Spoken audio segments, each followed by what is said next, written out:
Hey guys, our ranking member and chairman both got delayed. They absolutely despise not starting exactly on time. I could do that, but I would rather wait for them because they're much more professional than I am. And so we're going to wait if y'all are okay with that, and it'll be just a couple of minutes. Sorry.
Thank you all for your tolerance of my tardiness. I appreciate it. Good afternoon, everyone. I call the committee to order.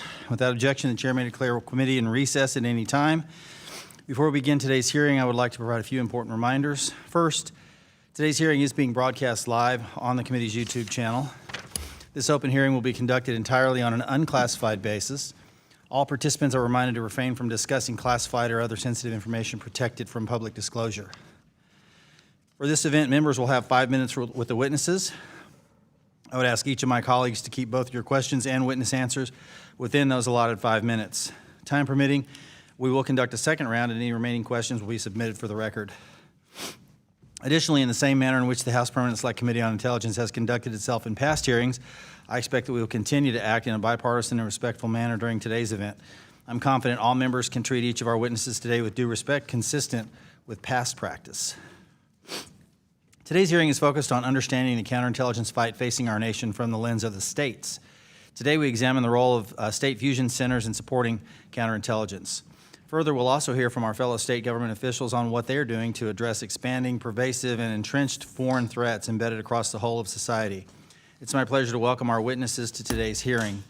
President of the National Fusion Center Association and Northern California Regional Intelligence Director, Director Mike Sena. Director of the Alabama Fusion Center, Jay Mosley. Senator Elliot Bostar, Nebraska's 29th District from Lincoln.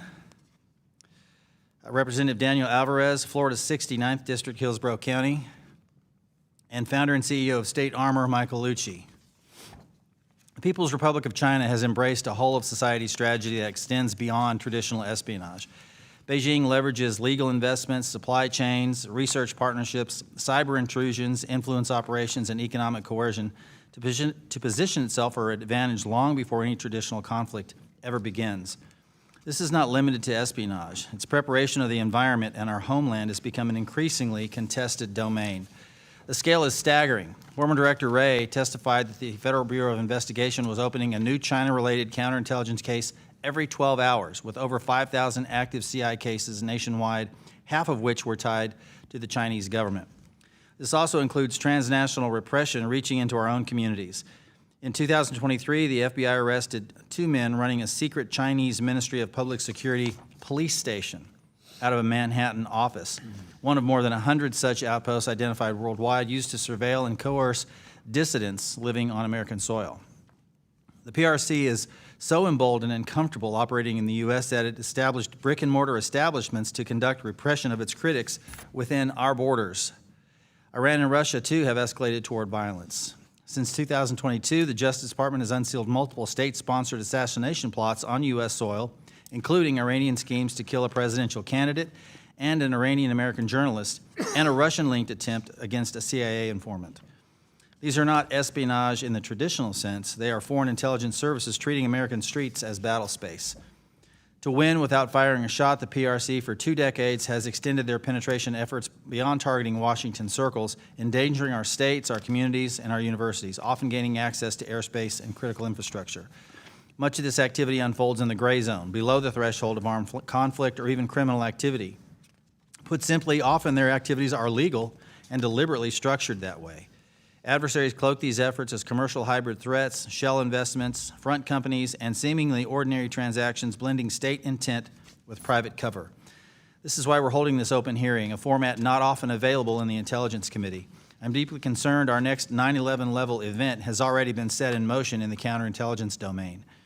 Our adversaries have pre-positioned capabilities inside our critical infrastructure and telecommunications networks that could be activated at a time of their choosing. Campaigns like Volt Typhoon are not hypothetical. They are evidence of preparation happening today. The American people need greater awareness of these threats to freedom, security, and our way of life if the federal and state governments, the private sector, and the people are to effectively counter these threats. Our panelists are vital to this because the first indicators will rarely appear in Washington. They may surface in a county zoning office, a university research partnership, a port authority, a sheriff's investigation of suspicious drone activity, or a fusion center connecting threads no single agency has seen alone. State, local, and tribal elements are indispensable partners. Our efforts must complement each other to deny adversaries the permissive, ambiguous operating environments they depend on. Last week, I held the committee's 4th counterintelligence-related roundtable discussing at the state level in Huntsville, Alabama, preceded by roundtable events in Florida, Pennsylvania, and Arkansas. These events are part of the committee's ongoing efforts to bring the U.S. counterintelligence threat discussion to the state and local level. The federal government cannot solve it alone. Winning this fight requires a true national effort. I thank our witnesses for their service and look forward to their testimony. With that, I'd like to yield to the distinguished ranking member, Mr. Himes, for his opening statement.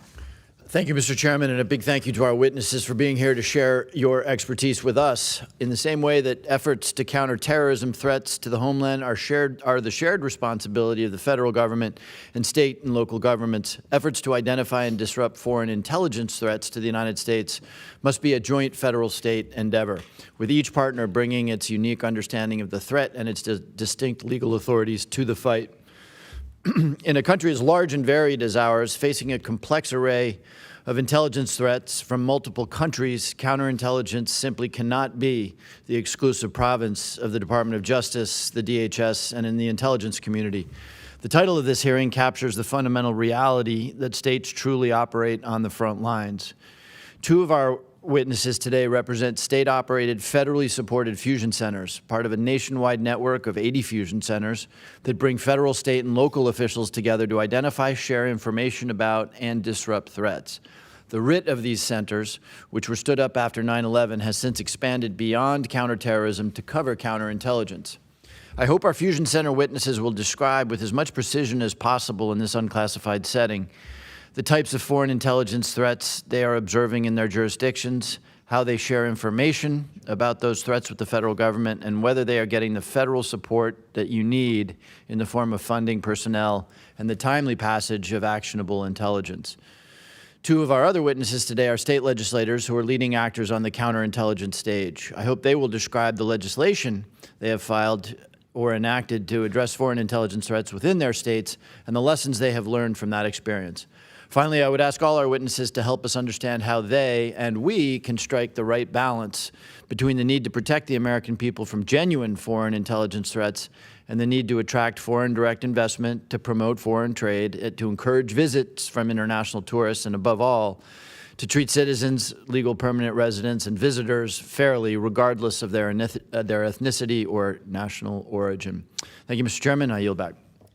I thank the ranking member for his comments, and we are ready to move to witness statements. I ask that you keep your statements to under 4 minutes. And now, Mr. Cena, I'll start with you. You're recognized for 4 minutes. Chairman Crawford, Ranking Member Himes, and members of the committee. Thank you all for the opportunity to testify today on the counterintelligence threats facing our nation at the state and local level. My name is Mike Sena. I'm the president of the National Fusion Center Association and also the executive director for the Northern California Regional Intelligence Center and the Northern California High Intensity Drug Trafficking Area. Every day, over 3,200 personnel across 80 fusion centers work with federal, state, local, tribal, territorial, and private sector partners to detect threats, analyze intelligence, and support investigations, as well as coordinating operations. We support a nationwide architecture that provides analysis and information sharing that complements federal entities and information sharing partners such as the FBI's Counterintelligence Task Force, Joint Terrorism Task Force, the Homeland Security Task Forces, DHS's Office of Intelligence Analysis, real-time crime centers, high-intensity drug trafficking areas, and the Regional Information Sharing System. Fusion centers provide something that is irreplaceable, the ability to fuse local operational context with federal intelligence to ensure accurate information reaches the right people at the right time. The counterintelligence landscape has changed drastically. Foreign intelligence services, most prominently the PRC, the People's Republic of China, along with Russia, Iran, and others, are increasingly targeting state and local governments, universities, critical infrastructure operators, and private industry. As a result, state and local partners are often the first to encounter indicators involving espionage, cyber activity, foreign influence, supply chain compromise, and economic targeting. These threats are not theoretical. In California, a former Google engineer was recently convicted of economic espionage, stealing proprietary AI technology for the PRC, making it the first conviction involving AI-related espionage.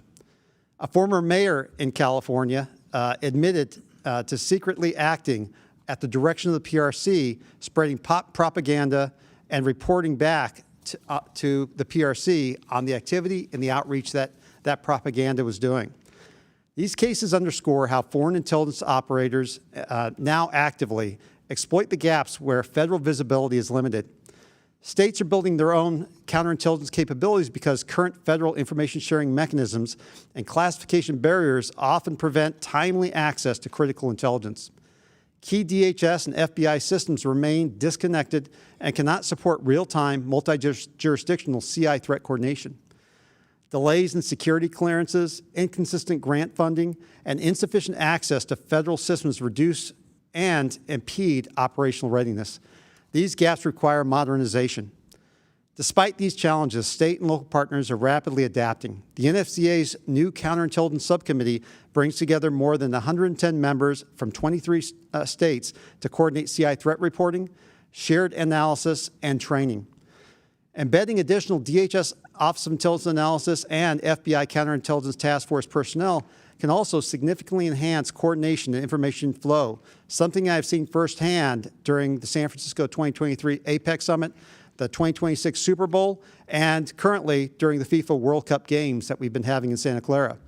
Cyber and criminal networks are also increasingly blending with CI threats, from North Korean IT worker schemes, Chinese narcotics money laundering networks, to unauthorized drone activity over sensitive infrastructure. To strengthen our national CI posture, I respectfully recommend establishing a national CI information sharing framework that revitalizes the program manager for the information sharing environment and the suspicious activity reporting standards for counterintelligence, adding federal CI personnel diffusion centers, improving clearance reciprocity and processing, ensuring predictable capabilities for funding and grant funding, enhancing our counterintelligence cyber integration, and also the FBI's administrative subpoena authorities to help us speed up the process of acquiring the data that we need, and strengthening training through the National Counterintelligence and Security Center.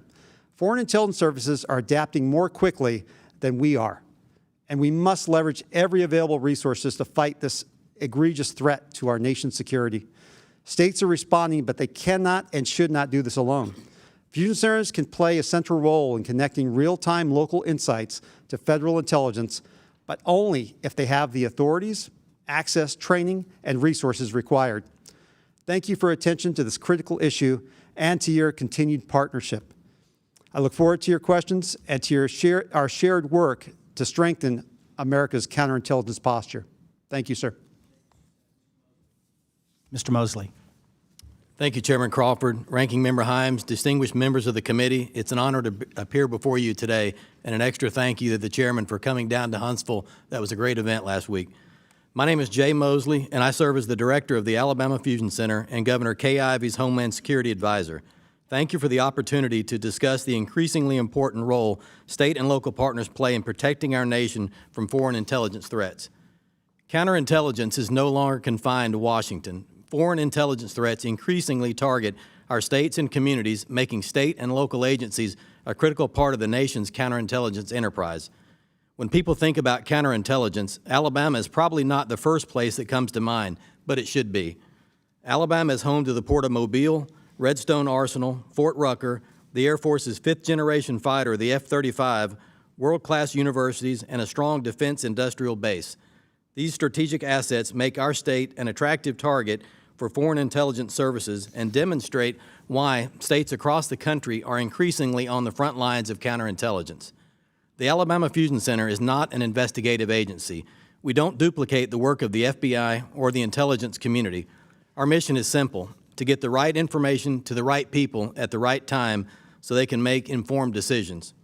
But information sharing doesn't begin with technology, it begins with trust. Technology helps to move information, policies establish authorities, but relationships determine whether critical information is shared quickly enough to matter. Those relationships are built every day, not during a crisis. We invest in partnerships with the FBI, DHS, state and local law enforcement, the military, emergency management, critical infrastructure owners, and the private sector so that when something unusual happens, people know who to call and trust that someone will answer. One example that illustrates why those partnerships matter: an Alabama State Capitol employee observed an individual photographing building access points and other security features in a manner that appeared unusual. The information was shared with the Alabama Fusion Center and then with the FBI, DHS, and fusion centers across the country. What began as a single observation became part of a broader national picture, demonstrating how timely reporting and trusted partnerships can help identify potential counterintelligence threats before vulnerabilities are exploited. This case and others included in my written testimony show that effective counterintelligence depends on identifying vulnerabilities early, sharing information quickly, and acting before an adversary can exploit them. Success is often measured not by arrest, but by the threats that are prevented. I also want to thank this committee for its bipartisan efforts to strengthen DHS's Office of Intelligence and Analysis. Continued implementation of reforms that improve two-way information sharing, strengthen engagement with fusion centers, and expand field-based intelligence capabilities will make our Homeland Security enterprise even stronger.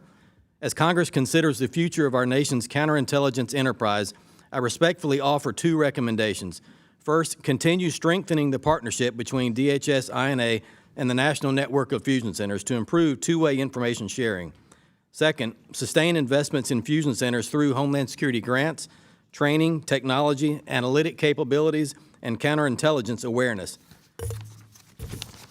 Investing in these capabilities and the federal, state, and local partnerships to support them is an investment in prevention.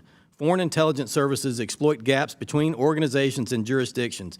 Fusion centers help close those gaps by connecting information, people, and capabilities across all levels of government, helping ensure threats are identified, shared, and addressed before they become crises.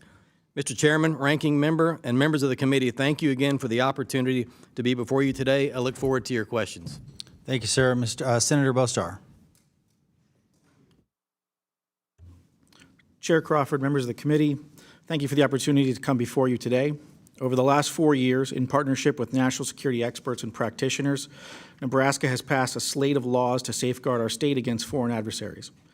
We are filling gaps in America's broader security posture, and we believe all states, including Nebraska, must take additional action. Our work in Nebraska began when U.S. Strategic Command at Offutt Air Force Base reached out to my office with a clear warning. Huawei equipment had become pervasive near critical defense infrastructure, such as our nuclear missile silos, posing unacceptable risk to our national security. The U.S. government formally designated Huawei a national security threat in 2020, but years later, its equipment was still in use and, alarmingly, being newly installed across Nebraska. We responded by introducing legislation in 2023 to prohibit telecommunications companies from receiving state funds if they use or provide communications equipment designated a national security threat.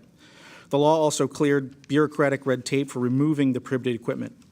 These common sense reforms nonetheless triggered robust lobbying to keep the Beijing-linked technologies in use.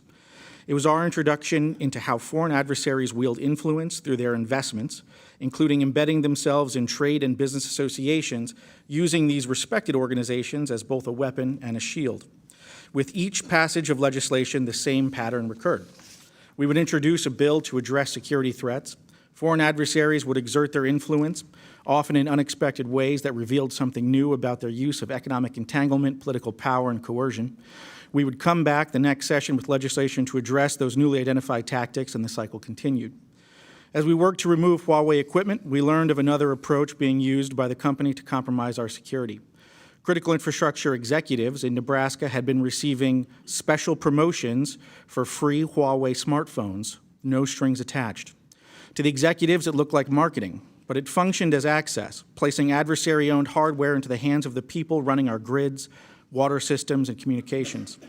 That episode caused us to take a harder look at Nebraska's procurement policies. We needed to close access to foreign adversaries. We addressed this with the passage of the Foreign Adversary Contracting Prohibition Act, blocking companies controlled by foreign adversaries from state procurement involving communications technology, network systems, and critical infrastructure. In working to pass this law, we again experienced foreign adversaries' extensive lobbying power. Trade associations went to bat for our foreign adversaries, warning that the proposed common-sense guardrails would damage the economy and stifle innovation. So we had to demonstrate that such competitiveness concerns were a smokescreen. The issue of potential economic harm is important to address because it is frequently invoked as a talking point to oppose efforts to strengthen security. Our experience in Nebraska demonstrates that we are already facing economic harm that could grow substantially if we do nothing to disentangle our critical infrastructure and our economy from our adversaries. For example, as we work to pass legislation to shine a light on malign influence and lobbying activity, Smithfield, a company under foreign ownership, made veiled threats to state leaders that if Nebraska moved forward with our transparency legislation, they could shut down food production in our state. With agriculture serving as the backbone of Nebraska's economy and Nebraska serving as the state that helps feed the nation, that was a clear economic and security threat. As our work advanced, additional coercive efforts came into view. Local officials reported direct outreach from CCP-linked actors. Victims of transnational repression began to speak up. Reporting emerged of an overseas service station operating in Omaha, an unmistakable sign that foreign intelligence and coercive activity was occurring in our state. Despite the varied tactics utilized to prevent Nebraska from taking action, we have passed landmark legislation every year. These laws have positioned Nebraska as a leading state protecting our people from foreign adversaries. Even so, we are moving too slowly and have much more to do. This is even more true as we look across the nation. While some states have taken serious action, others have done very little, and none of us have done enough. States have power and responsibilities to strengthen national security, but states are most effective in coordination with our national partners. That's why today I ask you to deepen the federal government's investment in subnational security work, increased investment in our nation's fusion centers, and established more formalized systems of coordination with policymakers will help states across the country more quickly and effectively identify vulnerabilities, protect critical assets, and contribute fully and comprehensively to the defense of the American homeland. Further, we must take a coordinated nationwide approach to decouple from foreign adversaries. We must strengthen our industries right here in the United States and build stronger partnerships with allies to reduce dependencies on foreign adversary nations. This can only happen with leadership from both our federal and state governments. With that, I thank you again for the opportunity to testify and look forward to your questions. Thank you, Senator. Representative Daniel Alvarez, good to see you. Thank you, and you're recognized. Thank you, sir. Chairman Crawford, Ranking Member Himes, and distinguished members of the committee, thank you for the opportunity to testify today. My name is Danny Alvarez, and I represent District 69 in the Florida House of Representatives, covering Hillsborough County. I'm a lawyer, which I hope you won't use against me, a veteran of the United States Army, chair of the Florida House Criminal Justice Subcommittee, and vice chair of the Florida House Security and Threat Assessment Committee. I'm here today with a simple message. Florida will not wait for the federal government to defend our people, period. We respect our federal partners more than you can understand. We value the coordination, but when threats are already touching our communities and state leaders are there, we have an obligation to act, and we will. Counterintelligence is often discussed as if it only happens here in Washington, inside federal agencies or classified spaces, but the targets are not only in Washington. The targets are in our states, and they're in our cities, our seaports, universities, our defense communities, water systems. They're in our agriculture fields. Every part of the state of Florida is vulnerable. And Florida is one of the clearest examples that we could give. Florida is not simply a large state. It's a national security state. We are home to major military installations, defense contractors, the Coast Guard operations, special operations equities, maritime infrastructure, aviation assets, and the Space Coast. Florida's defense economy is enormous. The threat is not theoretical for us. Earlier this year, federal authorities charged a Florida man in connection with alleged attempted bombing at MacDill Air Force Base, an actual bomb at one of our bases. That incident is a stark reminder that Florida is not merely adjacent to national security, it's part of the target set our adversaries and hostile actors study. Florida is also the gateway to America's future in space. Take Patrick Space Air Force Base, Cape Canaveral, the Eastern Range are all central to national security space launch operations, and that makes Florida an extremely attractive target, not just in the military domain, but in the civilian, commercial, research, and space domain as well. In plain terms, Florida is an exceptionally high-value target. Our adversaries know that, and we should know it as state lawmakers just the same. That's why the state role matters. In 2026, I introduced House Bill 945, a statewide counterintelligence and counterterrorism unit bill. The bill would have required the Florida Department of Law Enforcement to establish and administer a statewide capability focused on detecting, identifying, assessing, and countering threats from foreign adversaries, terrorist actors, insider threats, corporate threats, and hostile intelligence activity. The bill was not designed to duplicate federal government. It wasn't meant to be the Florida CIA. It was designed to close gaps that the states are already seeing. Florida's openness is one of our greatest strengths. It's also the reason that we are targeted so much. We are a global state. We welcome investment, tourism, innovation, immigration. We want Florida to remain that way, Florida to remain open, free, and prosperous. But openness without awareness becomes a vulnerability. The answer, ladies and gentlemen, is not fear. The answer is disciplined security. It's not targeting lawful speech or lawful association. The answer is identifying conduct, coordination, access, intent, foreign direction, exploitation, and threat-linked behavior. I need to be very clear on this point. State-level counterintelligence cannot become a license to monitor Floridians for who they are, where they come from, who they love, what they believe, or what they lawfully say. That is not what I support, nor does anyone else I know. That is not what Florida should build. A serious counterintelligence capability must protect civil liberties while protecting the state. Those are not competing missions. Those are both essential to the legitimacy of our cause, and they are the DNA that makes us the United States of America. The answer is also not a state acting alone. There's an answer in a Florida-state partnership, a federal and state partnership that recognizes the states as the frontline sensors. So that's why I believe Congress can act in 5 practical ways. First, Congress should strengthen the flow of timely, usable counterintelligence information to state and local leaders. Not every threat briefing needs to be classified. States need more unclassified, controlled, and actionable information that can be shared with relevant team members. Second, Congress should support state-level training and best practices. If states are expected to help defend the homeland against foreign adversaries, then state and local officials need the training on what foreign intelligence activity looks like in the real world. That includes procurement risk, insider threat, cyber targeting, influence operations, transnational repression, research security, land use vulnerabilities, and critical infrastructure access. Third, Congress should help define the guardrails. States need to protect their people without infringing on constitutional rights. That means clear standards focused on behavior, threat activity, foreign direction, and exploitation, not political viewpoint, religion, ethnicity, or lawful expression. Fourth, Congress should encourage better integration between federal agencies, state domestic security structures, and fusion centers. Florida does not need a disconnected intelligence bureaucracy. We need coordination that is timely, lawful, practical, and most importantly, trusted. And finally, Congress should recognize that adversaries exploit the seams.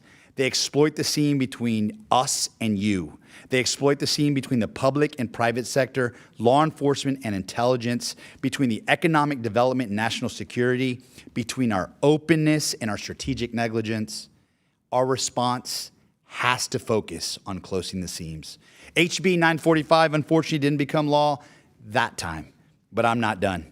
Florida will continue to building the most proactive capability that protects our citizen, strengthens our public safety, and safeguards critical infrastructure while supporting our federal partners in the fight together. We will continue refining the model and improve the safeguards, but we will never pretend this threat is theoretical. America's adversaries are coordinated, patient, and strategic. Our response must be the same. The federal government has unique authorities, collection capabilities, and global reach, and states, they provide proximity, local visibility, and constitutional responsibility for public safety. We need both. The lesson I hope the committee takes from Florida is straightforward.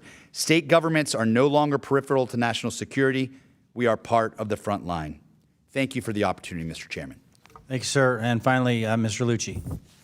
Thank you, Chairman Crawford, Ranking Member Himes, and members of the committee. My name is Michael Lucci. I'm the founder and CEO of State Armor.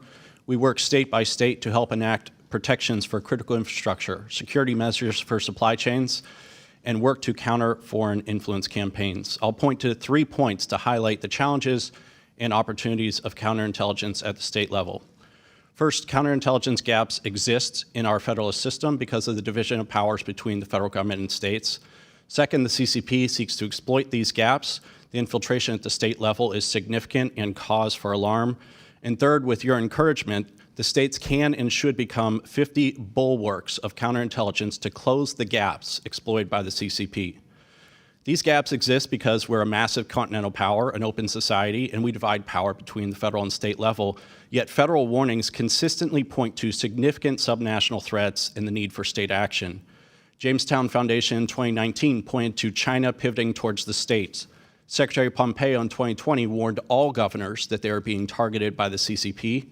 President Biden in 2022 put out a memo describing how subnational influence operations affect the states. And then Biden in 2024 warned all governors that their water infrastructure was being targeted by cyber attacks. President Trump issued an executive order last year stating that states need to play a greater role in national resilience. And then the New York Times reported last year how the Chinese consulate in New York weaponizes 50 community organizations to work against candidates in New York who are against the CCP.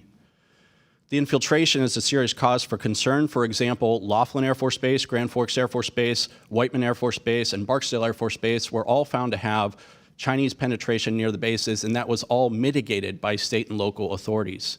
Threats to critical infrastructure are even broader. The Washington Post has reported on Chinese-made solar inverters that could be remotely sabotaged, spread across the country, particularly in my state of Texas. And furthermore, in Texas, the Senate Intelligence Committee has reported on Chinese cryptocurrency miners that can be remotely sabotaged to cause oscillations across power grids.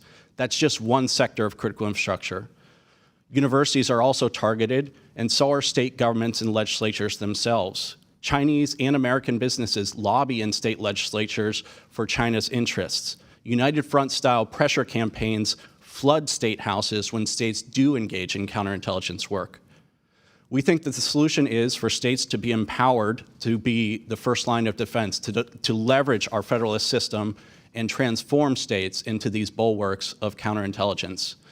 A couple ideas. Regular messaging from you all plays a tremendous role in state activities. I could tell you about just one statement by Congressman Krishnamurthy that led to a series of protective state actions. Federal-state partnerships with federal guidance to use state powers to amplify your efforts. Increased state lawmaker involvement in Homeland Security war games so they could understand how these things might play out.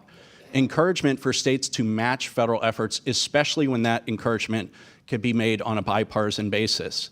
And ongoing education to recognize and counter both United Front influence campaigns and transnational repression would be hugely valuable to state and local law enforcement. In conclusion, we believe that America's best response to the CCP is to turn our decentralized system into a strategic asset. With increased federal guidance and encouragement, states will discover and they will solve problems in their backyards before Washington, D.C. even knows about them. I've seen it happen repeatedly. Furthermore, these novel state solutions can then become a consideration for you all to adopt as national policies. Thank you for the opportunity to testify. I look forward to your questions. Thank you, Mr. Lucci, and I now recognize Vice Chairman Kelly for questions. Mississippi has a significant military and national security footprint, including Camp Shelby, critical work conducted at Stennis Space Center, defense contractors all over the state. As foreign adversaries increasingly operate below the threshold of traditional conflict, state and local partners must be able to recognize suspicious activity, connect seemingly isolated incidents, and quickly share that information with military, law enforcement, and intelligence community partners. Mr. Cena, how closely do fusion centers work with military installations, Army CID, NCIS, Air Force OSI, to integrate and correlate suspicious activity reporting involving military bases and other sensitive facilities? Thank you for the question, sir. The National Network of Fusion Centers primary job is to do that outreach, coordination, collaboration. So having those partners that are in those installations connected to our network, as well as understanding what our suspicious activity reporting models are and getting that information. There have been issues in the past where there have been gaps. Unfortunately, sometimes is based on the personalities of the folks in the Fusion Center, the personalities on the bases. But the goal being is that we all have to be looking out and looking well beyond the perimeter of the base, the installations, the locations that we're trying to protect. I bring to light the use of drones and drones that are constantly going near our military installations. Those don't start necessarily right near the bases. So we've got to have the ability for real-time information sharing between those installations and folks on the outside. So there is that collaboration, there is that coordination. Is at the level that I would like it to be? No, but I think that's something that we should drive to achieve because they are a prime target for our adversaries. Yeah, I think that's one area we have to look at real closely is drones, whether personal, whether a 12-year-old kid or an adult or a foreign agent. I think that there need to be either fines or criminal penalties, depending on intent and capabilities of those, when they fly over any military or sensitive facility. And if we don't change the laws on this, we're going to have a catastrophe happen, and there needs to be criminal or penalties of some sort. It can be fines. If a 12-year-old accidentally flies it over Camp Shelby, he probably shouldn't go to jail, he or she. But they absolutely, their parents should be fined for allowing them to do that. Saying that, are there any classification, authority, technology, staffing issues that we can help with for our fusion centers that will shore up some of the shortfalls that we have? Absolutely, sir. And, a primary issue is the training education, and we had a huge kind of push coming up to World Cup to get people trained, going to Alabama to get the training to be able to respond to that counter-UAS threat. But I also have to say that there have been major issues with that regarding the resources, the acquisition of the technology, the deployment of the personnel. And I'm actually going to defer to my partner from Alabama to talk a little bit about some of the things that he's seen on the ground. Thanks, sir. Yeah, some of the things we're seeing on the ground when it comes to the counter-UAS training is only one place for it. That's the schoolhouse in Redstone. Although that's great, we think there should be more training, more ability to get that training. So that's one place where you could probably help out. And I don't know the answer to that, but we need more training and more availability to the training. I think the other piece is the ability to bring a drone down safely. I know we're working towards that, but there's a big limit there on what you can actually do. We can detect them, but the challenge there is to bring it down safely. So I think that's a couple of places where we could work on that. It's not too long ago where we had a air balloon transit the entirety of the United States, including many sensitive facilities, and we didn't take it down when we had the opportunity, and then we couldn't take it down in other locations because of collateral damage that may have occurred. But I'm just telling you, we have to really look at the laws in these drones. Most times it's not nefarious intent. It is just a kid out there playing with a drone or an adult out there playing with a drone.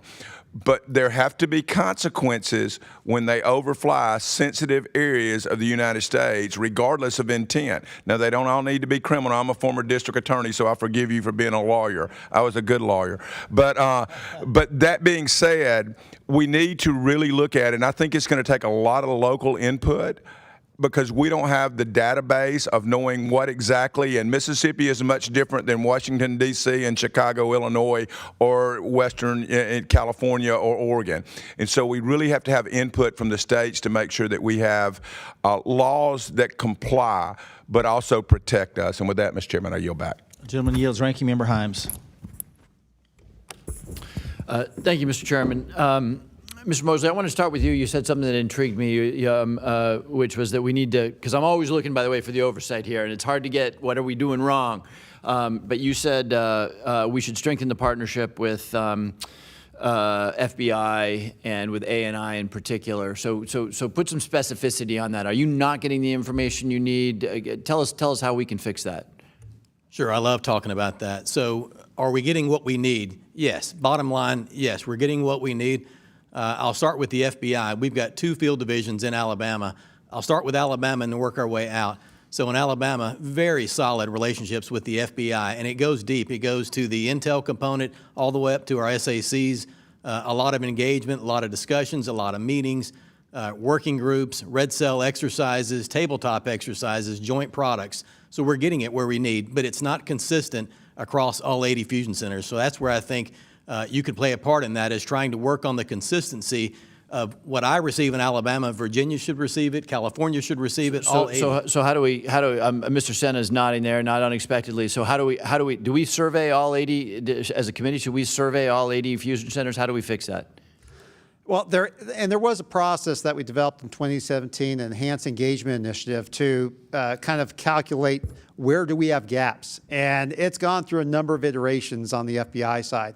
But I really think that there should be a focus on that. Developing a report card that says, are we getting it goes both ways. Are the state and locals and the Fusion Center and the partners that we have doing the contribution that we need to the FBI to complete what they need to do, but are we also getting the things that we need? That information sharing, there's a lot of silos, unfortunately. Here we are 25 years after, getting close to 25 years after 9/11, and we still haven't resolved this issue between DHS and FBI and the information sharing. But when it comes to that information sharing, if people don't have the right clearances, if they don't have the right access. Would every fusion center have an individual with the TSSCI, or is that rare?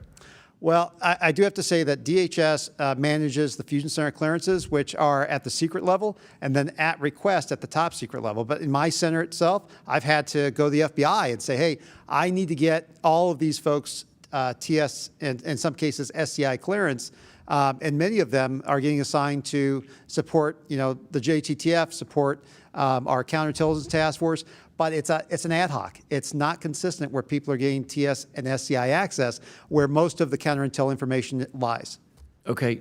Speaking of information sharing, Mr. Lucci, you gave an example that was of some interest to this committee, these Bitcoin mining centers. It was of particular interest to the chairman. I have to be oblique about it, but a federal agency did a fairly in-depth investigation of that and arrived at a fairly firm conclusion. It sounds like you have not seen that.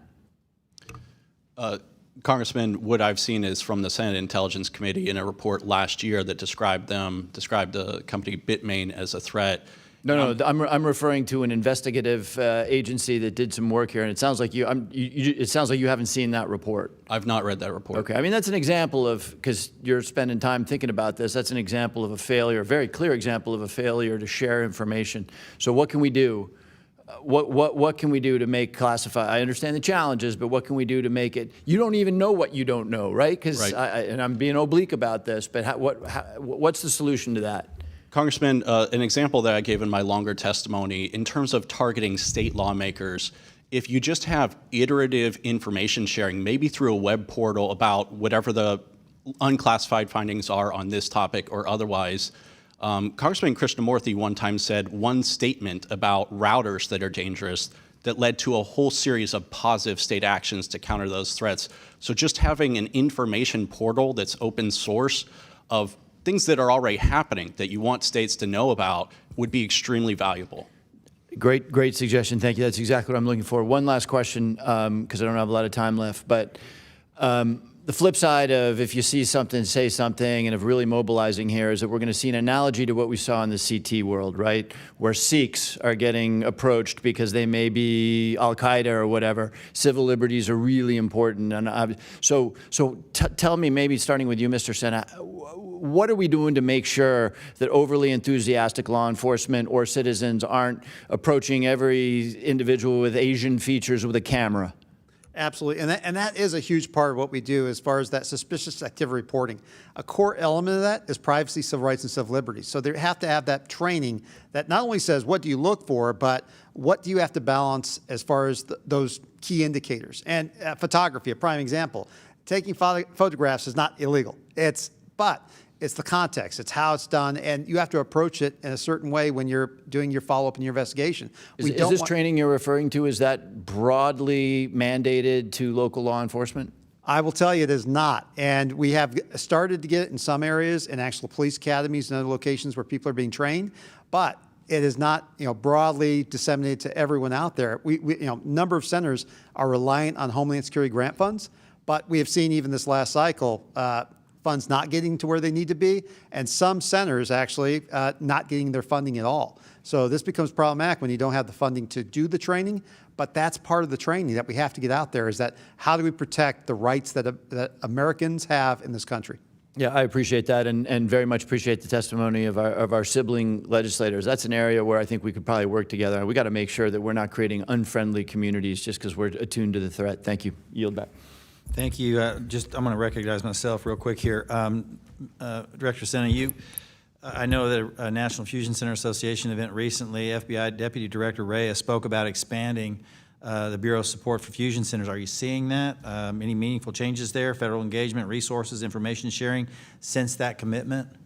I have to say that the support they provide is very generous, but I have not seen an increase since those comments were made towards a number of these efforts. And as I said, oftentimes when we rely on the coordination between Fusion Center directors and their special agents in charge, or in those areas where they have assistant directors, it's a case-by-case basis. We have some that's phenomenal, and we have some where they may not communicate as well as we would like, but the conversation has to go both ways. And I can tell you in my jurisdiction where I work out of San Francisco, I'm in constant communication with special agent in charge, with the ASACs, multiple times a day, but it's not always that way. The other part of that is the deployment of personnel. we need, those FBI, points in every center in our country. And that's not always the case where we have the people that are there co-located, working together. Without that FBI connectivity, they're full-time, you don't have connectivity. So I've got questions for all of you, but I've only got 5 minutes, so I'm gonna go to Mr. Lucci on this, and because you've written extensively about reducing America's strategic vulnerabilities as it applies to to the PRC. And so if you were asked with, or tasked with rather, designing a long-term national counterintelligence strategy, one that may be analogous to George Kennan's strategy of containment, what would be the central organizing principles of that, and how would success be measured over the next decade? Congressman, I'll speak mostly of a state approach because that's how I come at these problems is, one, there's just lack of information and lack of awareness of whether whether federal leaders want state leaders to act to counter these threats. So step one is establishing that you want them to act and to start information flows of threats that are in their state. But more importantly is tools and resources that they can use to investigate, say, a suspicious purchase near a military base or critical infrastructure. We see those purchases happen, but it's unclear who has the real knowledge of what's behind that. I know sometimes you go to fusion centers, sometimes to private firms. Third, I would say that there should be a disentanglement of our universities from theirs, at least to some extent. It should be noted that the Chinese Communist Party's plan to take over the nationalists in their civil war of 100 years ago first began with infiltrating their universities in very specific ways. That is happening here. I mean, the exact same playbook that they did domestically to the nationalists is happening with our universities here as well. I think that is a major access point into our state institutions, is infiltration of our university system. And last, there needs to be much more transparency about United Front operators. States don't know what this activity is really. I mean, they just see the tail end of it in state houses all the time. Those would be really important components from a state perspective to counter these PRC influence campaigns. Thank you. I have posited that the National Guard could actually be leveraged from the perspective of domain awareness, because domain awareness is critical to counterintelligence. The National Guard is present in every state, but they have that built-in connectivity to the federal government through those relationships that exist in the military. So my theory is that maybe we could leverage National Guard assets as a contributor, in fact, a pretty important contributor in the CII fight. I'm going to throw that out there and let any one of you address that, and you see the value in that operation. Mr. Mosley. Yeah, just real quick, I'll tell you the provost marshal is where I think it's a great place to start. Every state's got a provost marshal. They've got the direct connectivity, like you said.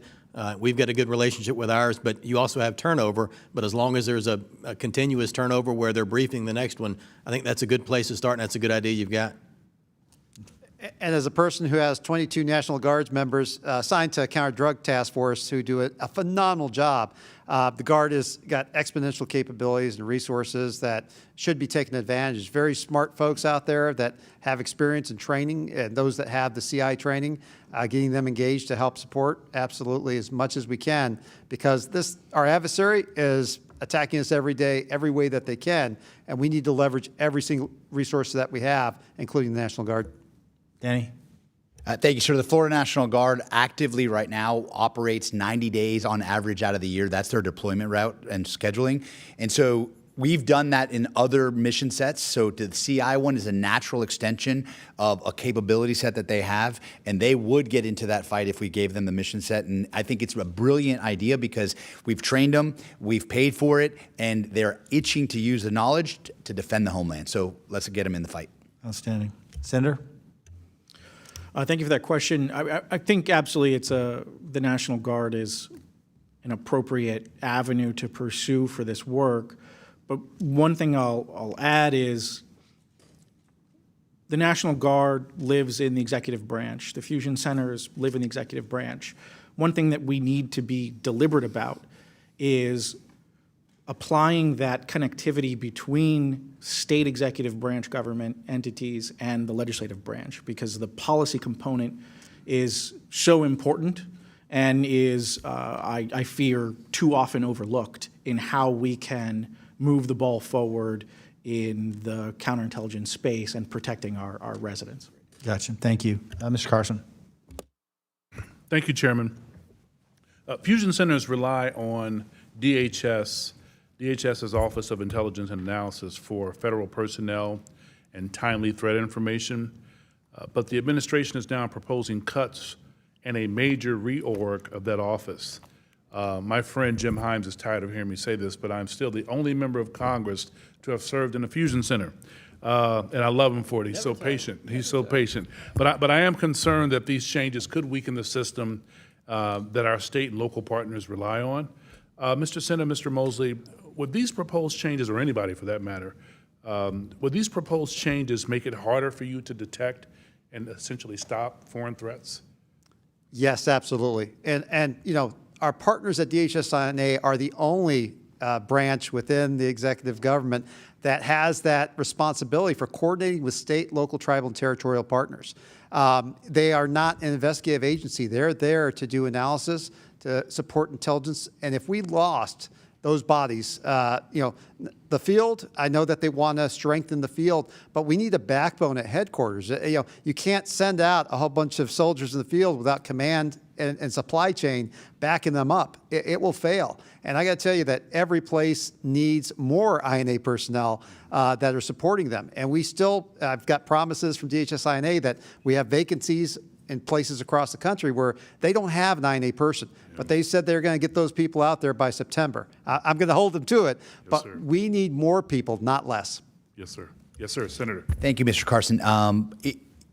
The fusion centers are the bones of the fight. We need to flesh out the muscle by bringing in local agents, deputies, police, all sorts of state and law enforcement agencies to flesh out the bones. We shouldn't be cutting it in any way. We should be enhancing it. So when originally it was a counter-terror threat, like we set it up in 9/11, and it's an incredible model. And the further we get from 9/11, we were like, okay, now what? But the counterintelligence fight, we're just getting in it. If you cut out the skeleton, I now have to rebuild that at a state level. And I don't have, number one, the authorities, right, when it comes to an intelligence. I have to have a law enforcement precept to go in there, right? We have to have some investigatory reason to go under a law enforcement crime predicate. So if you do that, you're crippling my ability as a state, but I also believe that you're crippling the nation because we've got this incredible asset. We've built it over 25 years. Even if the mission set changes, let's morph it into the CI idea now because the level and the threat has changed. So cutting it would be a really bad idea. I would argue we need to make it more robust. I need more of them. I need more analysts. I need crime doesn't know borders, sir, and neither does the CI threat. So we need more of it. Yeah, when I served, we had a SCIF that was overseen by the Bureau, by the FBI, but that's not universal. Not all fusion centers have SCIFs. Might that be problematic going into the future?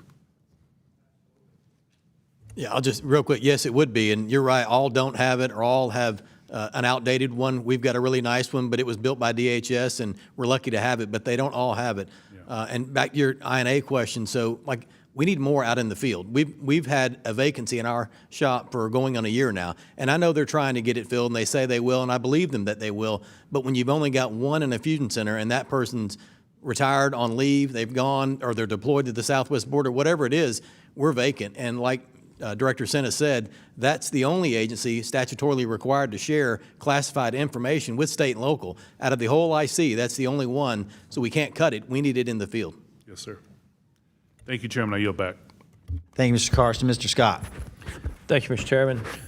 Representative Alvarez, I represent I-75 from the Georgia-Florida line to all the way just north of Macon. And we had a stop in Houston County. Our Houston County Sheriff's Office picked up a bunch of cash from a stop. Dooley County Sheriff's Office picked up a bunch of cash from a stop. And the Alachua County, Florida office, Sheriff's Office, all on I-75, hundreds of thousands of dollars bundled the exact same way. And ends up, these were Ukrainian nationals transporting what ended up being almost $1 million worth of cash all on I-75. I say that to get back to the point that our local and state law enforcement, there are a whole lot of them, and they are the first to see what is happening. And I'm glad you're moving ahead and not waiting on the federal government in Florida. My wife's from Miami. You've got Orlando. Florida is truly a unique state. You've got MacDill Air Force Base right outside of where you live. Yes, sir. I'll add to what the ranking member said about the crypto mining. I understand there's crypto mining going on just outside of MacDill Air Force Base. Why we allow that in the United States of America is baffling to me. Yes, by the way, to the American citizens, the computers come from China. China doesn't allow them to operate in China, but they send them to the United States of America, and then they operate them right next to our military bases. It's ridiculous that we allow this in our country. But my question for you, I've been to the Fusion Center in Miami, which was almost all local. I went down there with the FIFA to look at them and how they were handling security. If you were sitting in our shoes and you're paying attention to this from the state level, what could we do today that would help you accomplish what you're trying to do at the state level for the state of Florida? What's the number one, number two, number three things we could do to help you? Well, the first thing, sir, I think is information. We are in the nascent part of a state involvement. We're waking up to the fact that we should have been involved 30 years ago. Mm-hmm. It didn't just show up. We all know that. The feds, have been dealing with it. But let's use the example that you said right there of your local deputy. That local deputy pulls over the car. If he or she isn't trained in some of the factors of what they're looking for, they just see someone with a lot of money. They call their sergeant. The sergeant says, well, is there any predicate of a crime here? And it was just a lot of money, and they just let it go. Even if they would have just put that information up to their local fusion center, up their chain of command, that would have helped us out, start connecting the dots that doesn't know a border, right? The crime didn't know a border. But we are not even there yet, right? So in Hillsborough County, for example, I have 1,500 deputies. I have another 1,000 in the city of Tampa, a couple of periphery police departments. If I could get all of those folks CI trained in some sort of information, that would be key. The other part, sir, that we look over a lot of time is engaging our business community. So our business folks, a lot of times they'll start to get penetrations in their business and they don't have any idea. You might be a lead manufacturer and you are in Lake County, Florida, and the next thing you know, you have a lot of inquiries as to lead and why you need lead. And well, we know we use lead in ships, and all of a sudden, why were you asking for this big purchase of lead? So if we had taught these people to be aware what to look for these inquiries that come in, they become soldiers in the field helping us roll up information as well. So, sir, first off is training and information. Second off is information sharing. So we know that silos kill, right? Silos kill. They hurt the Fed, they hurt the state, they hurt the county. When we don't share information and we act like it's just about us, that's the worst thing possible. So we have to get rid of barriers. And the other thing, sir, and I'll end here, not everything that we have as secure information needs to be secure information. I agree 100%. Right? That's one of the things. So we created essentially an intelligence committee called the Security and Threat Assessment Committee. We take law enforcement sensitive information because I can't get anyone to sponsor my other House members to get their secure clearance. If I could do that, I could open their eyes and I could teach them more about what the threat is. But we just need more information, we need more training, and we need more sharing. Okay. I'm short on time. I will sir. tell you the counterintelligence training for local law enforcement, I do think is something that we should work on. We can do that collaboratively, federal grants to state agencies, Florida Department of Law Enforcement, Georgia Public Safety Training Center in Georgia. I appreciate you all being here. I am concerned about the Fusion Center funding. I'm concerned about the staffing at the Fusion Centers as well. We have some where we don't even have INA staff, and that's something that we need to fix as we go forward. But I appreciate you here and your input. Be careful on I-75 when you hit the Georgia line. Gentleman yields, and with my apologies, Mr. Quigley, I recognize you. You're keeping a pretty low profile down there in the front.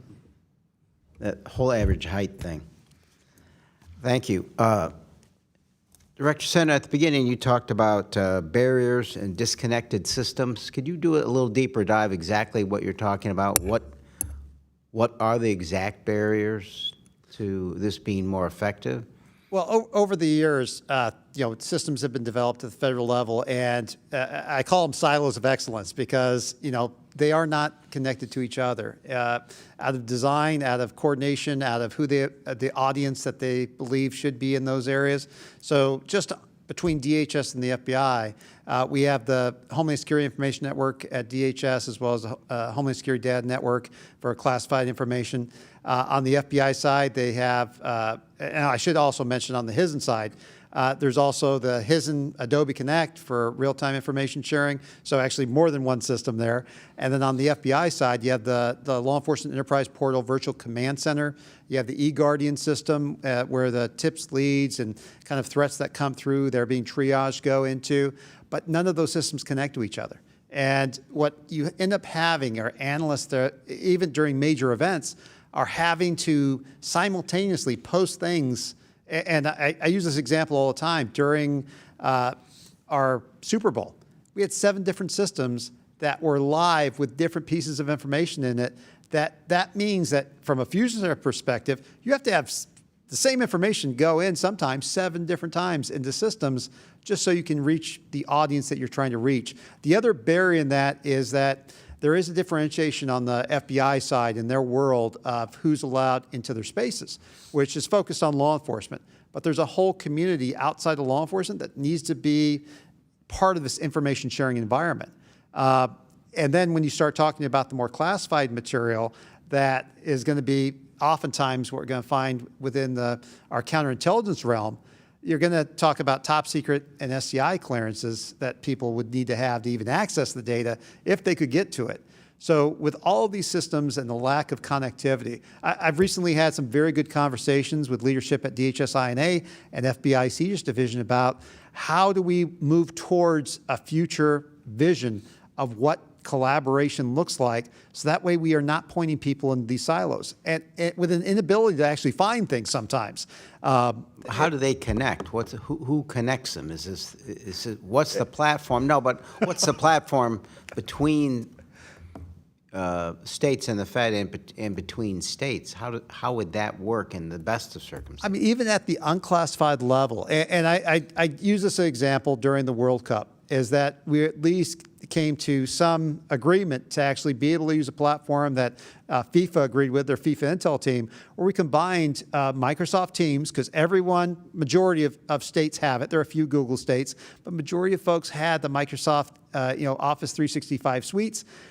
All the federal agencies have it, and we actually combined that with Esri geospatial technology into one platform that we then could combine thousands and thousands of people across the country that could see events, but at a baseline, people could see what was happening at unclass level, non-law enforcement sensitive level, and then downstream we had an ability for a smaller group of people, a couple thousand law enforcement officers across the country, to be able to share law enforcement sensitive information. We need to look at formats and tools like that. The other problem we have is identity management. I can't tell you, it took me 6 hours to get DHS the ability to identify that I was actually a person that worked in the United States.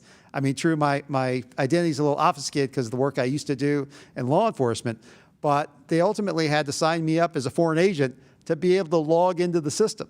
And I can tell you, it takes sometimes days for people to get into systems, or weeks or months to be able to get into platforms.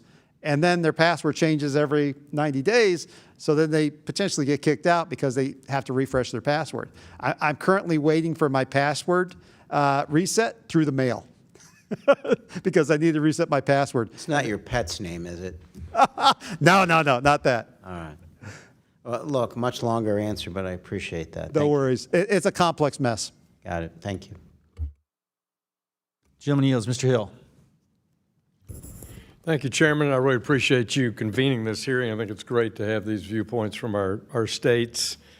Very keen. And for the last 2.5 years, I've done quite a bit of work with the Arkansas Army and Arkansas Air National Guard. We have the 223rd Cyber Squadron in Little Rock Airport. And Mr. Crawford and I share our representation for the state of Arkansas, along with Senate Chair Tom Cotton.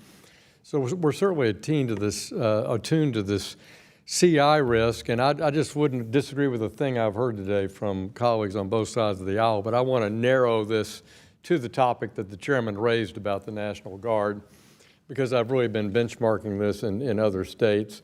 Just this week, this 2-week section, Cyber Shield is underway right now at Camp Robinson in Little Rock. 1,100 people, 44 states, 23 countries, and everyone there is geared toward tactical action taking against a cyber threat, state cyber actor. And I think that this training should be expanded. And one of the things I see is that we don't have any tabletop exercises on a operational attack to a civilian location. It can be Walmart. It doesn't have to be a water system. Everything we're practicing, water system, water system, water system. Our brains are exploding with testing our water systems. When I think it's much more likely that the Chinese will, destroy telecommunications in Bentonville, Arkansas, if you're going to disrupt Americans. No better way than to take down all of Walmart stores. So I think this integration is important. I agree with the SCIF comment. But I think tabletop exercising, we do that for nuclear attack, we do it for all series of different kinds of civil defense postures, but we don't do it in cyber, to the extent I think we should. So I think CI is important, but I think because it's a law enforcement exercise, it's a defense of the homeland exercise, it has to be fused. But I think we need to really have an integrated approach. So a couple of questions. I heard people say they agreed with the SCIF exercise, but on the National Guard, back to Rick's point on that, North Carolina has a civilian workforce paid by the state legislature under the rubric of the National Guard doing cyber defense. So they're doing tabletop exercises routinely with Duke Energy or Bank America Charlotte, where they're doing precisely what I'm talking about. And they've gone and put state resources at work in National Guard. Do any of your states have that kind of either CI or cyber National Guard employees paid as civilians but under the Guard's rubric mandate? Sir, I'm not aware of a civilian workforce under that, but Florida is kind of taking the lead in different ways. We have established something called Cyber Florida. It's housed at the University of South Florida, and we've created essentially an electronic tabletop that's available to everyone and anyone in the state that's vetted. So, for example, you want to pressure test your company, you go to Cyber Florida. We create this electronic tabletop online, and we can test you, we can pressure test you, we can attack you. It's a little bit above my very simple brain when it comes to, but they're very excited about it. And every single time you go speak to the business folks that have used it or the outsiders within the infrastructure that we funded to do it, the results and the reactions are extremely positive. We've also just funded $30 million to create a cyber center completely focused at the University of South Florida for this exact purpose, research as well as individuals, because we understand like the defense part is they're doing their thing, but we are vulnerable in all sorts of areas. We got to train folks in that mindset as well as in those skill sets to get out in the field and defend us. I think that's a great example. And, my point is that we call out the Guard, or in our case, the Air Guard, and, to deal with New Madrid fault or a practice civil defense on a nuclear launch or something like that. But what about calling out the top cyber warriors that are living in Little Rock, Arkansas, who are Air National Guardsmen who go to Bentonville to the Walmart Center and plug in? And you can't do that without a plan. And so anyway, I think this is important. I commend the chairman for the hearing today. This has been very interesting. We're grateful for your service. Yield back. Gentleman yields. Dr. Jackson. Thank you, Mr. Chairman. Thank you, Chairman, and thank you to our witnesses for being here today. For many years, Americans have believed that the counterintelligence threat from the Chinese Communist Party was focused solely on the federal government, our intelligence agencies, our military, and our federal research institutions. But the CCP does not confine its efforts to Washington. It has taken deliberate steps to infiltrate state and local governmental entities, universities, and critical infrastructure systems across the entire United States. What makes these threats especially concerning is that we are asking our state and local officials to defend against these sophisticated state actors with a fraction of the tools and resources that the federal government uses to defend itself. The U.S. and China are actively in a competitive race to achieve global dominance in artificial intelligence and computing.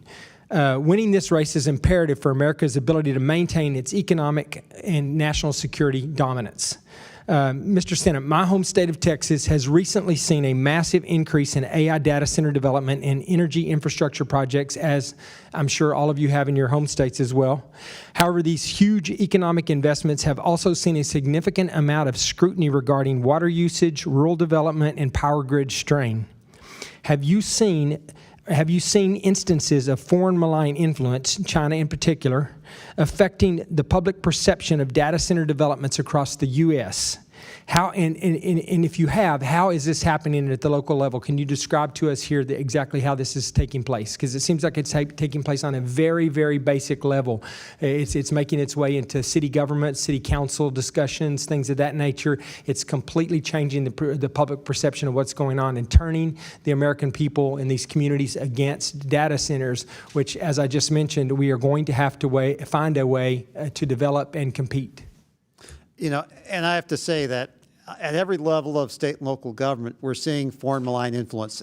These actors trying to, even at the local city councils, trying to do outreach, trying to coordinate, trying to contribute to campaigns in various ways. And so the problem is, if there's anything that would advance our country, their goal is to disrupt that. And so that is what we're seeing, is that folks at the local level. I talked about that mayor earlier that, ended up pleading guilty about 2 months ago. But she was basically working out there on a website, posting things specifically to maneuver the population, whoever's looking at that website, to that party's ideology, and very much at the detriment of U.S. citizens and the detriment of our country, and the ways and the tools that we're trying to advance to be ahead of those countries. That's their goal, disrupt us. And they're being much more effective than we are at stopping that. Sir, most anything anyone knows about an AI data center, they've learned from TikTok. Right. China is not going to beat us in the modern battlefield with a bullet and a gun. They're going to beat us with one post at a time.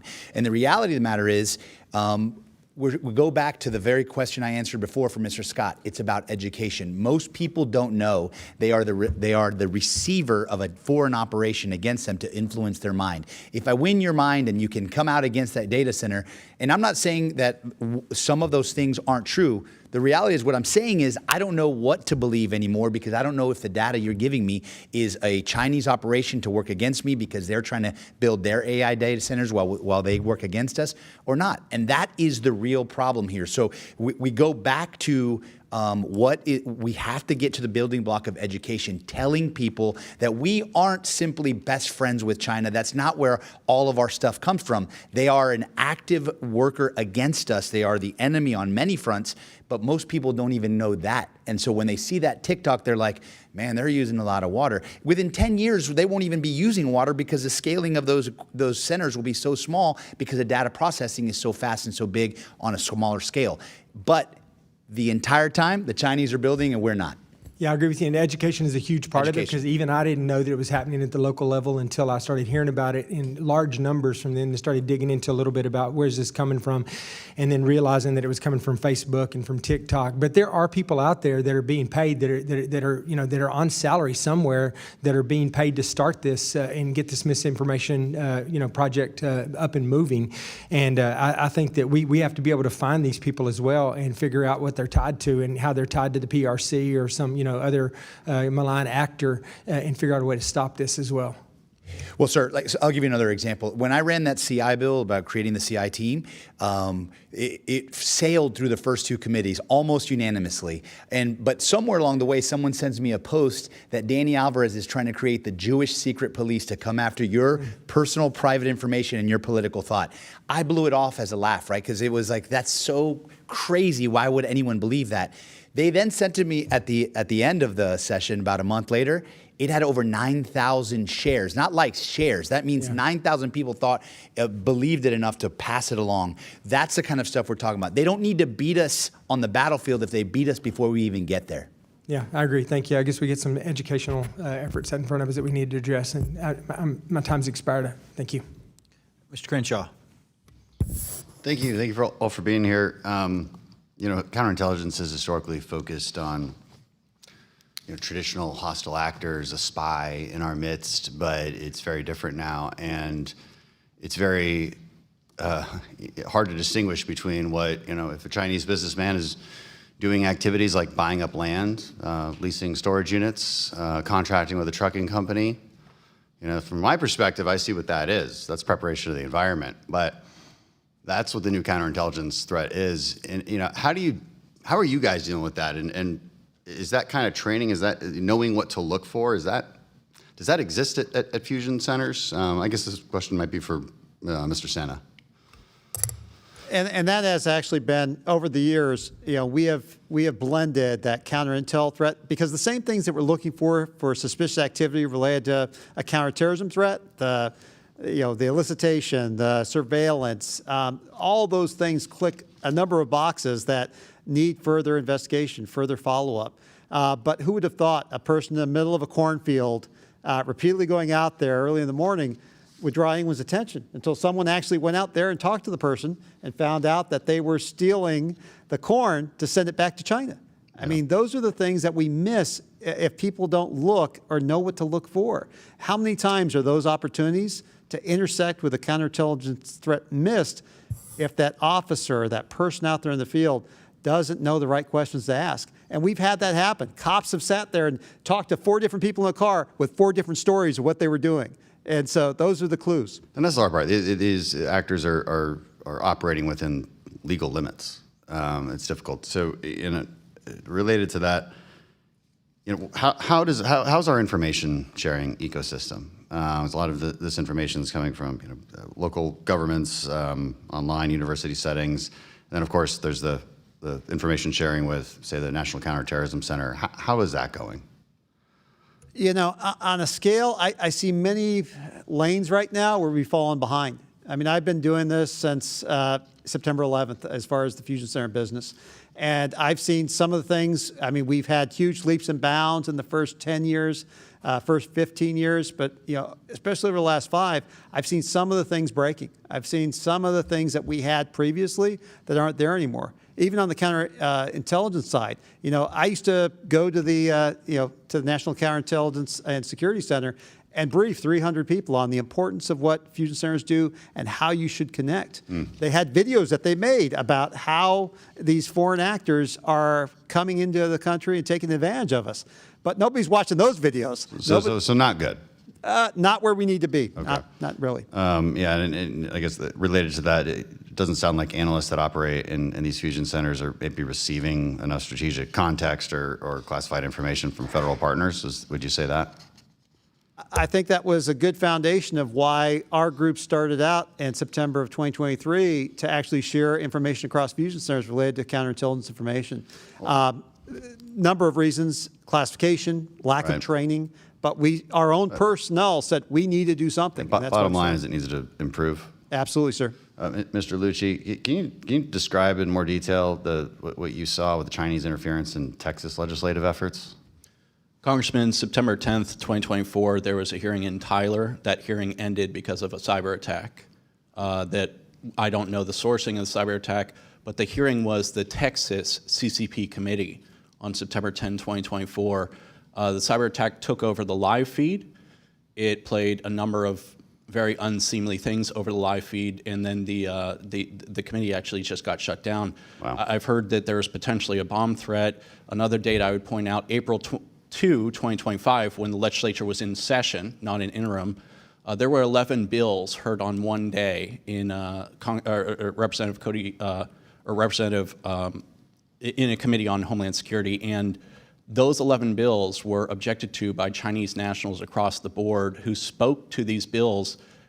They were speaking to totally different issues. There was one individual who graduated from a Seven Sons of National Defense University who testified against 8 of these bills, and he was reading off of the consulate webpage as he did so. There were Chinese... I'm going to cut you out. I wish I could hear all these stories, but I really want to get one more thing on the record here, which is, and it was brought up before about counter drones.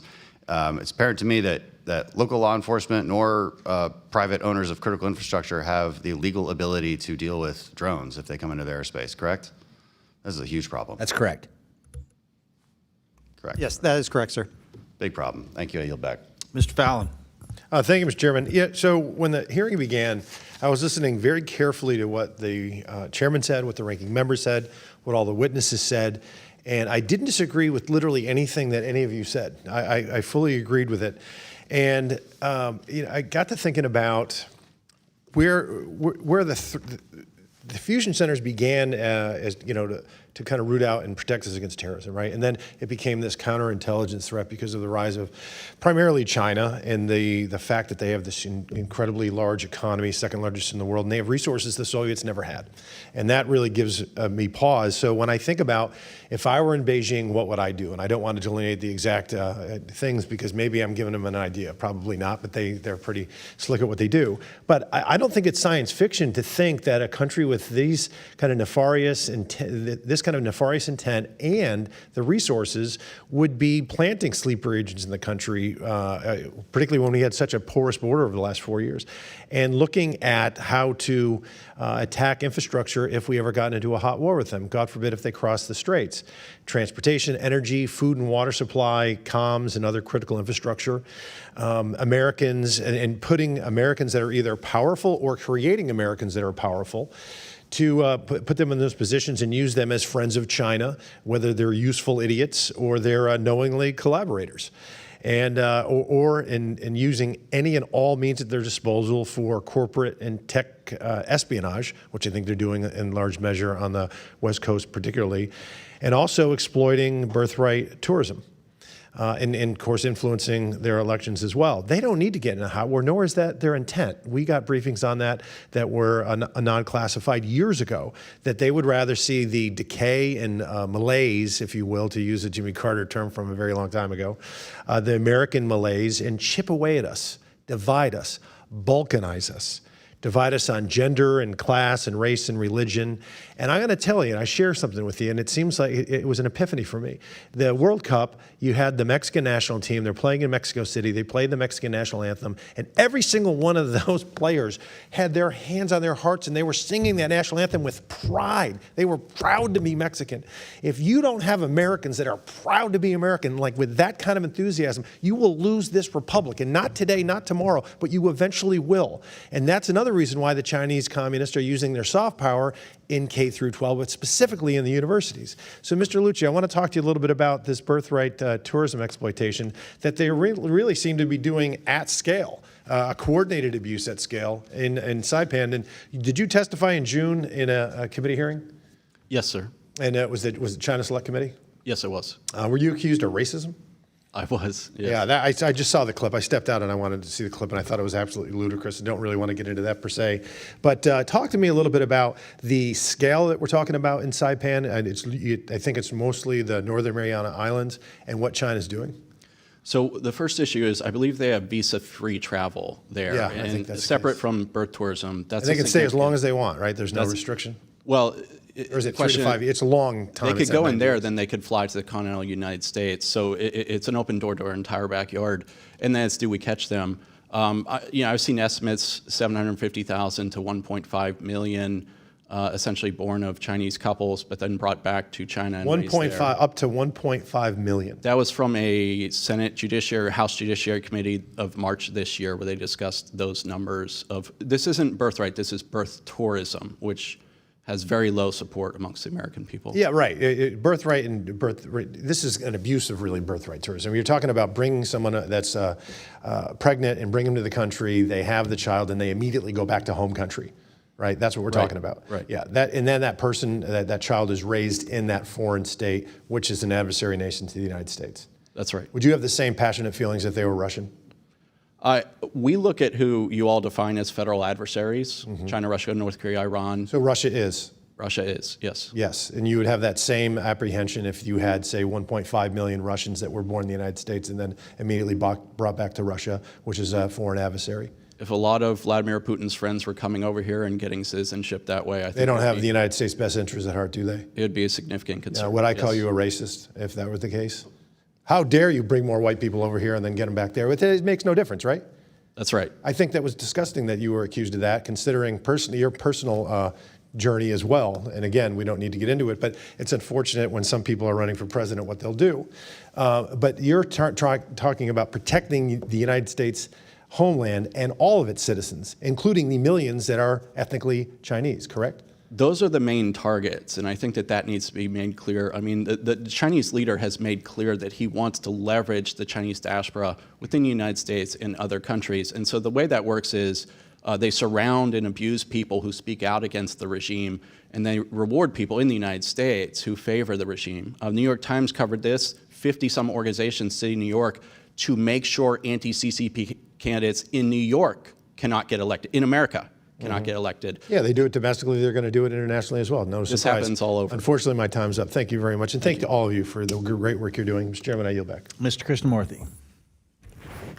Hey, thank you, Mr. Chair. Mr. Mosley, I recently learned of an incident in which the Alabama Fusion Center received a tip that it shared with the Chicago Fusion Center to help them discover and arrest a person with, quote, a basement full of weapons and his own shooting range where he was training to kill some folks in Chicago. Mr. Mosley, it's fusion centers like yours that are able to help thwart and prevent these types of terror attacks like this potential one in Chicago, right? Yes, sir, that's correct. And Mr. Senna, the 80 or so fusion centers that you represent are state-owned and operated, but they receive significant federal funding from FEMA's Homeland Security Grant Program, correct? That's correct, sir. President Trump, however, has put that funding at risk. Last week, the New York Times reported that the administration is demanding that, quote, states change voting rules or lose anti-terrorism funds, including this particular Homeland Security Grant Program funding. That's what this headline says, correct? That's correct. So I went to grants.gov, or my staff did, I should say, to look at FEMA's notice of funding for this year's grant that should fund your fusion centers. And there's an entirely new section in that grants.gov that says the following: funding withholding for election security NPA requirements. It states that, quote, recipients must comply with new election requirements as a condition for the full drawdown of grants. And FEMA will withhold 20% of the grant until states provide, quote, proof of compliance. That's what it says, right, sir? That's correct. These new requirements would force states to transition to paper ballots, verify citizenship of voters, and make other changes to election procedures in line with the president's entire election agenda. Mr. Mosley, we shouldn't be attaching any additional strings to the vital anti-terrorism funds that your fusion center receives, right? Correct. Any less funding for your fusion centers could impact our ability to prevent terrorist attacks, right? It's not going to affect our ability. We're going to continue the mission regardless of that. We're in it. We're going to be in it. So whether you cut that funding or not, we're still going to do our job. But all things being equal, if you have less funding, you have less capabilities to do your job, right? If we have less funding, we'll have less staff. It'll be more on the staff that are there, but we're going to continue to do our job and fight that fight, just like the one that you mentioned between us and Chicago. You'll have less resources. Yes, sir. Yeah. I believe we shouldn't be conditioning any anti-terrorism funding on any agenda related to the election security issue, because I think that we have to fight terrorism with all resources possible.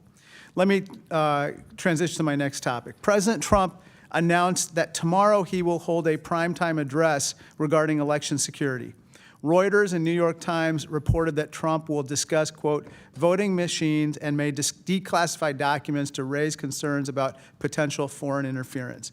Mr. Senna, you've covered state-level counterintelligence capabilities throughout your career, including the 2020 election, right?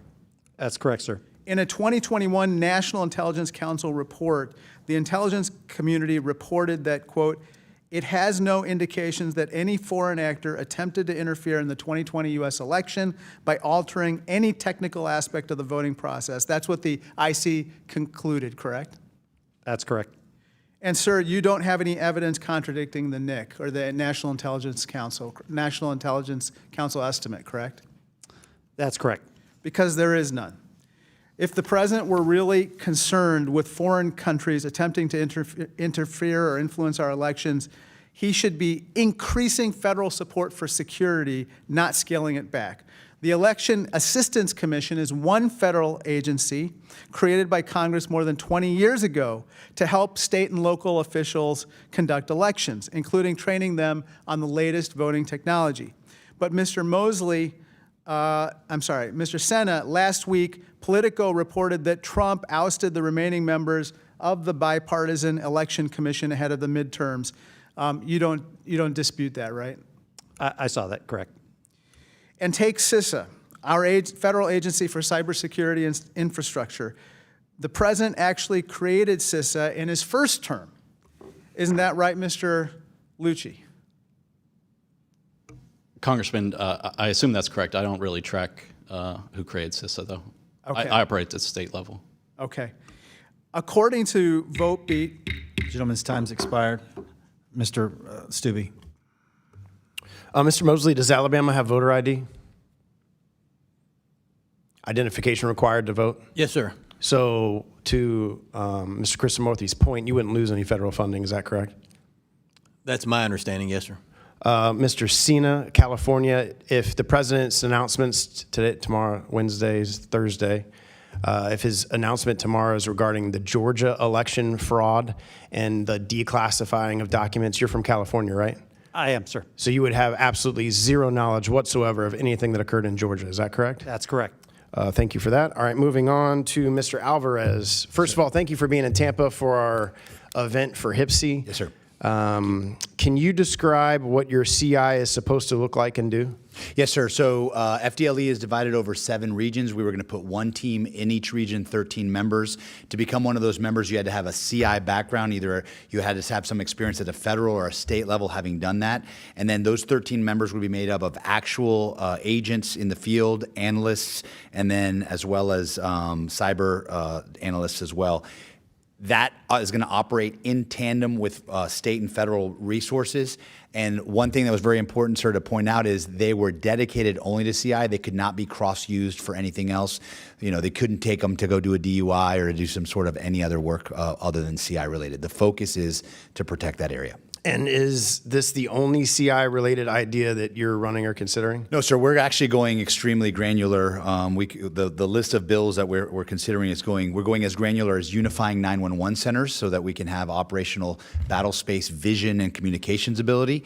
We are proposing a CI directorate. We're talking about unifying state law enforcement in something similar to what Texas has into the Florida Department of Public Safety, not creating a new state police, but just reorganizing so that the one director that's in charge of intelligence and counterterror can have control of his assets or her assets, reporting requirements in education, transnational oppression, public-private partnerships, trying to create actual infrastructures to teach the business owners, and we've got lists going on, sir. So this is just step one it'll continue after I'm not elected anymore. That's the whole idea. So the bill that you filed, you kind of discussed it in your opening comments. It's also in your written testimony.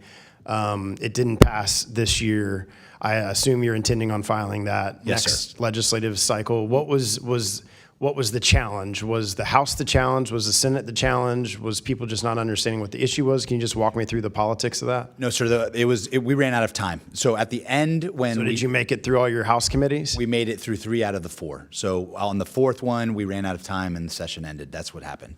Ultimately, there at the very end, when I told you the Israeli secret police, when that information started coming out, there was a lot of discussion about individual rights. So what we're going to do this next time is we're going to narrowly tailor it to make sure we identify exactly what it was, and we're going to refile it coming this year. So walk us through some of the specifics in that piece of legislation, and then to caveat onto that or to add onto that, is there other states that have done or are doing similar things legislatively? I'm not aware of other states. In fact, when we first proposed this, sir, we started getting calls from some partners in the federal government, and we thought we were in trouble. Honestly, we thought we had stepped on toes, and in fact, those people were encouraging us to do this. They hadn't seen it anywhere else, or they've been encouraging people to do it, and we kind of just jumped on it. Specifically, some of the things that what was your question again, sir? You were asking what happened? Well, give me some specifics of what was in it. Oh, okay. The layout of the team and what the mandate was. The mandate was pretty broad, and inside the mandate, that gave the critics the ability to say that we were going after individual civil liberties and rights, and that we were trying to go after political thought. I understood where they were coming from, and we were beginning to edit the bill in its final stop before the session ended. So it wasn't, sir, really one of those things where it was a lack of political will. It almost sailed unanimously each time. On the last one, it was a 25-member committee, and it only got 5 negative votes. I predict it will go through the same way in the Senate as well, sir.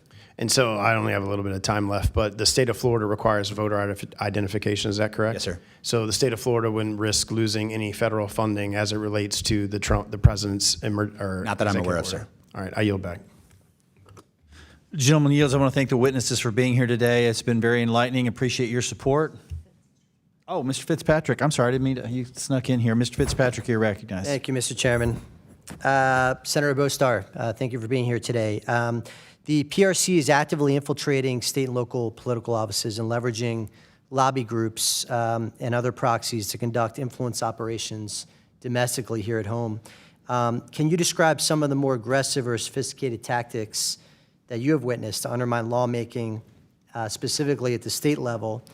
And secondly, do you believe that adversaries like the CCP are scared to operate inside the United States or view the U.S. as a non-permissive environment? Well, I'll start with your second question, and thank you for them. No, I don't think that there's any reluctance from our adversaries to operate within the U.S., considering in particular that there's an extraordinary amount of evidence that they are, and constantly. We've experienced through the last 4 to 5 years of us pursuing legislation and policy around putting in some protections against our foreign adversaries. We've experienced a wide variety of types of opposition. But I think that there are some things that are particularly important to call out as concepts. One of which is the nature of adversarial entities embedding themselves in larger associations, membership groups that will then turn those groups against initiatives to protect Americans. So, for example, if we introduce a bill that requires foreign agent registrations on the state level to try to, in particular, close a lot of the gaps that exist on FORA on the federal level, we will end up with opposition from a technology association, right? And the reason being is that there's one entity who's a member that cares, and it's a Chinese company, let's say Alibaba.